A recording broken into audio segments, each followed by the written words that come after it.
ወትሮም በጠላትነት በአይነ ቁራኛ የሚጠባበቁት ሲበረታም በቀጥታና በተዘዋዋሪ የሚፋለሙት እስራኤልና ኢራን ካለፈው ሐሙስ ሰኔ 5 2017 ሌሊት አንስቶ እስራኤል በከፈተችው ጥቃት ወደ ለየለት ጦርነት ውስጥ በመግባታቸው ዓለም ጭንቀት ውስጥ ገብቷል። እስራኤል በኢራን ዋና ከተማ እና በተለያዩ የአገሪቱ ክፍሎች ውስጥ በፈጸመችው ከባድ ጥቃት በርካታ የአገሪቱ ከፍተኛ የጦር አዛዦች እና የኒውክሌር ሳይንቲስቶች ሲገደሉ የኒውክሌር ተቋማት እና ወታደራዊ መሠረተ ልማቶች ላይ ጉዳት መድረሱ ተዘግቧል።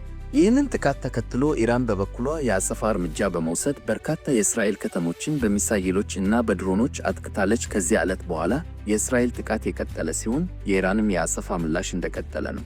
እስራኤል ኢራን አውዳሚውን የኒውክሌር ጦር መሳሪያ ለመታጠቅ ከጫፍ ደርሳለች፣ ይህም በሕልውናዬ ላይ የተጋረጠ ስጋት ነው ስትል የምትከስ ሲሆን ኢራን በበኩሏ እስራኤል ሉዓላዊነቷን እየተገፋች በመሆኗ ራሷን ከመከላከል ወደ ኋላ እንደማትል አሳውቃለች። በዚህም ምክንያት የሁለቱ አገራት ድንበር ዘለል መጠቃቃት ወደ አውዳሚው የኒውክሌር ጦርነት እንዳያመራ ዓለም ስጋት ውስጥ ገብቷል። የመንግስታቱ ድርጅት እና በርካታ አገራት እስራኤል እና ኢራን ወደ ተባባሰ ሁኔታ ከመግባት እንዲቆጠቡ ጥሪ ሲያርቡ፣ አንዳንድ አገራት ከእስራኤል መቆማቸውን ሲያመለክቱ፣ ሌሎች ደግሞ የእስራኤልን ጥቃት አውግዘዋል። እስራኤል እና ኢራን ለዘመናት የዘለቀ ባላንጦች ናቸው። በሁለቱ አገራት መካከል የቆየው ከፍተኛ የጠላትነት ስሜት በመካከለኛው ምስራቅ ሰላም እንዲርቅ ዋነኛ ምክንያት ሆኖ ቆይቷል። ቴህራን ከምድረ ገጽ እንድትጠፋ የምትሻትን እስራኤልን ከትንሿ ሰይጣንኩ ስትላት፣ አሜሪካን ደግሞ ከትልቋ ሰይጣንኩ በማለት ለሁለቱም ያላትን ተመሳሳይ አመለካከት ስታንጸባርቅ ቆይታለች። ኢራን እስራኤል ላይ ቀጥተኛ ጥቃት ከመፈጸም ይልቅ በገንዘብ እና በትጥቅ የምትደግፋቸውን ቡድኖች በመጠቀም በእጅ አዙር ጥቃት እንደምታስፈጽም ይነገራል። እስከ አውሮፓውያኑ 1970ዎቹ መጨረሻ ድረስ በእስራኤልና በኢራን መካከል የነበረው ግንኙነት ከሌሎች የመካከለኛው ምስራቅ እና የባሕረ ሰላጤው አገራት በተለየ መልካም የሚባል ነበር።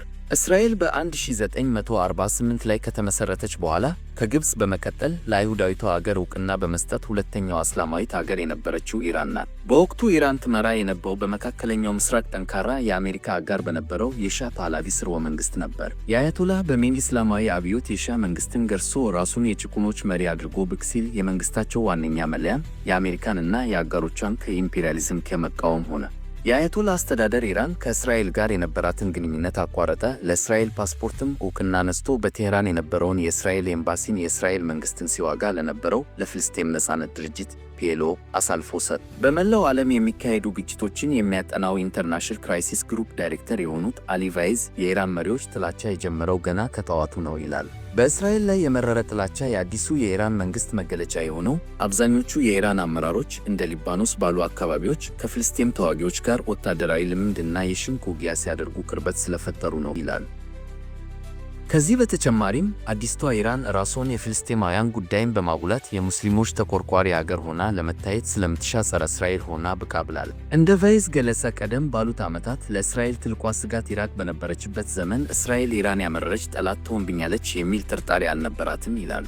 ነገር ግን እስራኤል እና ኢራን በአይነ ቁራኛ እየተጠባበቁ ቆይተው ከሳዳም ሁሴን መንግሥት መውደቅ በኋላ እስራኤል በቀጠናው ለደህንነቷ አደገኛው አገር ኢራን መሆኗን በማመን የዘወትር ስጋቷ ሆነች። በተለይም ኢራን ለሰላማዊ አገለግሎ ነው የምትለው የኒውክሌር አቅም ግንባታዋ የበለጠ እንቅልፍ ነሳት። ኢራን በመካከለኛው ምስራቅ እና በባሕረ ሰላጤው አካባቢ ከእስራኤል ውጪ በቀጠናው ጠንካራ አገር የሆነችውን ሳዑዲ አረቢያን በጥርጣሬ ነው የምትመለከታት። በአብዛኛው ሱኒ ሙስሊሞች በሚኖሩበት ቀጠና የብዙሃን ሺዓ ሙስሊሞች መገኛ የሆነችው ኢራን ወደፊት ሊቃጣባት ከሚችል ጥቃት ራሷን ለመጠበቅ ስትል በመረጠችው ስትራቴጂ ከተቀረው ዓለም ልትነጠል መቻሏን ቫይዝ ይገልጻል። በዚህም የኢራን መንግሥት ከሀገራት ይልቅ በአካባቢው የተለያዩ ዓላማዎችን አንግበው ከሚንቀሳቀሱ ቡድኖች ጋር በማበር ፍላጎቱን ለማስጠበቅ ሲጥር ቆይቷል። ኢራን አክሲስ ኦፍ ሬዚስታንስ ስትል የምትጠራው ስብስብ በሊባኖስ፣ በሶሪያ፣ በኢራቅ እና በየመን የተንሰራ ሲሆን በዋናነት በአገራቱ ውስጥ ያሉ እና ጸረ እስራኤል የሆኑ ታጣቂ ቡድኖችን ያቀፈ ነው። ቴህራን በአሜሪካ እና በአውሮፓ ህብረት አሸባሪ ተብሎ የተፈረጀውን እና መቀመጫውን በሊባኖስ ያደረገውን ሂዝቦላህን ታስታጥቃለች።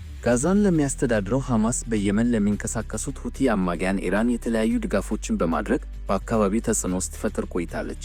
እስራኤል ደግሞ ኢራን በዙሪያዋ ይህ ሁሉ ስታከናወን ዝም ባለ አልተመለከተችም። ኢራን ውስጥ የሚገኙ ኢላማዎችን እንዲሁም በዙሪያው ባሉ አገራት ውስጥ የሚንቀሳቀሱ በቴህራን የሚደገፉ ቡድኖች ላይ እርምጃ ስትወስድ ቆይታለች። ባለፉት ዓመታት በኢራን እና በእስራኤል መካከል የነበረው ጦርነት ከመጋረጃ ጀርባ ያለ ጦርነት ተብሎ ሲገለጽ ኖሯል። ለዚህ ደግሞ ምክንያቱ ሁለቱ አገራት በሌሎች አገራት ውስጥ በሚገኙ ኢላማዎች ላይ ለሚፈጽሙት ጥቃት ኃላፊነት ሲወስዱ አይታይም። እስላማዊው የጂሃድ ቡድንም ቢሆን የእስራኤልን ኤምባሲ ያጋየው ያለ ኢራን ዕውቅና እንደማይሆን በብዙዎች ዘንድ ይታመናል።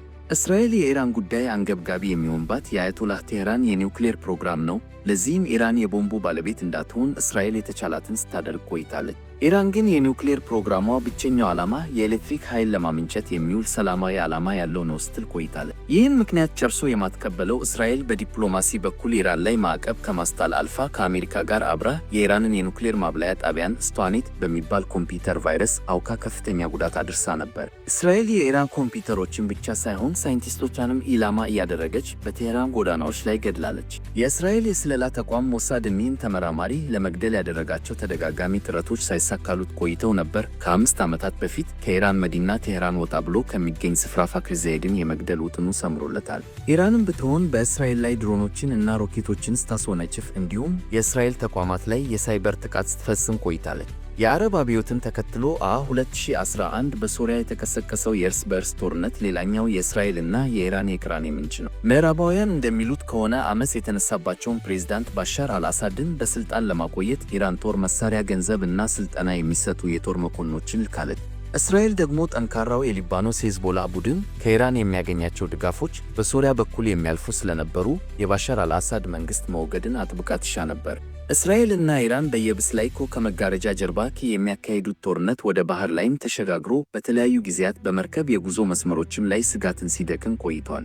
2021 ላይ እስራኤል ከጫኝ መርከቦቿ ላይ በኦማን ባህረ ሰላጤ በኩል ሲያልፉ በኢራን ጥቃት እንደተፈጸመባቸው ከሳለች። ኢራን ደግሞ ቀይ ባህር ላይ ሲጓዝ በነበረው መርከቧ ላይ ለደረሰው ጥቃት እስራኤልን ተጠያቂ አድርጋለች። እንዲሁም እስራኤል በጋዛ ላይ ጥቃት መክፈቷን ተከትሎ የየመን ሁቲዎች በቀይ ባህር በኩል የሚያልፉ የእስራኤልና የወዳጆቿ ምዕራባውያን መርከቦችን ኢላማ አድርገው ሲያጠቁ ቆይተዋል። መስከረም 26 2016 ዓ.ም የተጀመረው የጋዛው ጦርነት መካከለኛው ምስራቅን ብሎም መላው ዓለምን ከማሳሰቡ ባሻገር በእስራኤልና በኢራን መካከል ያለውን ጠላትነት ወደ ከፍ ደረጃ አድርሶታል። በኢራን የሚደገፈው ፍልስጤማዊው ቡድን ሐማስ የእስራኤልን ድንበር ተሻግሮ ድንገተኛ ጥቃት ከፈጸመ በኋላ ክስተቱ ኢራንና እስራኤልን ወደ ለየለት ጦርነት ያስገባል ሲሉ በርካቶች ገና ከመነሻው ስጋታቸውን ሲያስቀምጡ ነበር። በአካባቢው የሚገኙና በኢራን የሚደገፉ ታጣቂ ቡድኖችም እስራኤልን ኢላማ ያደረጉ ሚሳኤሎችን እና ድሮኖችን ወደ እስራኤል ሲያስወነጭፉ ቆይተዋል። እስራኤል ሐማስን ለማጥፋት እና የታገቱባትን ዜጎች ለማስለቀቅ ጋዛ ላይ የከፈተችው ዘመቻ ወደ ሁለተኛ ዓመቱ በተቃረበበት ጊዜ ከኢራን ጋር ወደ ለየለት ጦርነት ገብታለች። ቀደም ሲልም በኢራን የሚደገፉትን ሐማስን፣ ሂዝቦላህንና ሁቲዎችን ኢላማ ጥቃቶችን ስትፈጽም ቆይታለች። በዚህም የቡድኖቹን ወሳኝ መሪዎች ኢራን እና ሊባኖስ ውስጥ ጭምር አድና በመግደል ከባድ ጉዳት አድርሳባቸዋለች። በተጨማሪም ሶሪያ ውስጥ ተደጋጋሚ ጥቃት በመፈጸም ጠላቶች የምትላቸውን ኃይሎች አቅም ማዳከም ችላለች። በዚህ መካከል የኢራን ከፍተኛ የጦር መኮንኖችን እና የኒውክሌር ሳይንቲስቶችን እያደነ የሚያጠፋው የእስራኤል የስለላ ተቋም ሶሪያ ውስጥ በሚገኘው የኢራን ቆንስላ ላይ ድንገተኛ ጥቃት ፈጸመ። በዚህ ጥቃትም ኢላማ ሆነው የተገደሉት ቀላል የሚባሉ የኢራን ባለስልጣናት አልነበሩም። 2 ጄኔራሎች እና በርካታ የጦር መኮንኖች ደማስቆ ውስጥ እንደወጡ ቀርተዋል። ነገር ግን እስራኤል በኢራን ከፍተኛ የጦር መኮንኖች ላይ ለተፈጸመው ጥቃት በይፋ ኃላፊነቱን ባትወስድም ዓለም ግን ከሷ ውጪ ይህንን ጥቃት ሊፈጽም የሚችል ኃይል እንደሌለ ይስማማል። ኢራንም በጄኔራሎቿ ላይ ለተፈጸመው ግድያ አጸፋ ባለፈው ዓመት ሚያዝያ ላይ ለመጀመሪያ ጊዜ በቀጥታ እስራኤልን ኢላማ በማድረግ ከ300 በላይ ሚሳኤሎችን እና ድሮኖችን አስወንጭፋ በሁለቱ አገራት መካከል የኖረው ውጥረት መልኩን እንዲቀይር አድርጋለች። አሁን ደግሞ እስራኤል በኢራን ላይ ለቀናት የዘለቀ መጠነ ሰፊ ጥቃት መክቷን ተከትሎ ኢራንም ተከታታይ የአጸፋ ጥቃቶችን በእስራኤል ላይ መፈጸሙ አስፈሪው የሁለቱ አገራት ቀጥተኛ ግልጽ ጦርነት ጅማሬ ሆኗል። እስራኤል የኢራንን ወታደራዊ ኃይል ለማንኮታኮች፣ ኢራን ደግሞ ለተፈጸመባት ጥቃት አጸፋ ለመመለስ ያላቸውን አቅም ሁሉ እየተጠቀሙ ነው። ይህ ጦርነት ወደ አውዳሚው የኒውክሌር ጦርነት እንዳያመራ ዓለም ስጋት ውስጥ ጥሏል። እስራኤል ኢራንን ለማንበርከክ የጀመረችውን ዘመቻ ከቀጠለች ኢራን ያሏትን አማራጮች ከመጠቀም ወደ ኋላ ላትል ትችላለች። ለዚህም ነው የዓለም ሀገራት መጠቃቃቱ በቶሎ እንዲቆም እየወተወቱ ያሉ።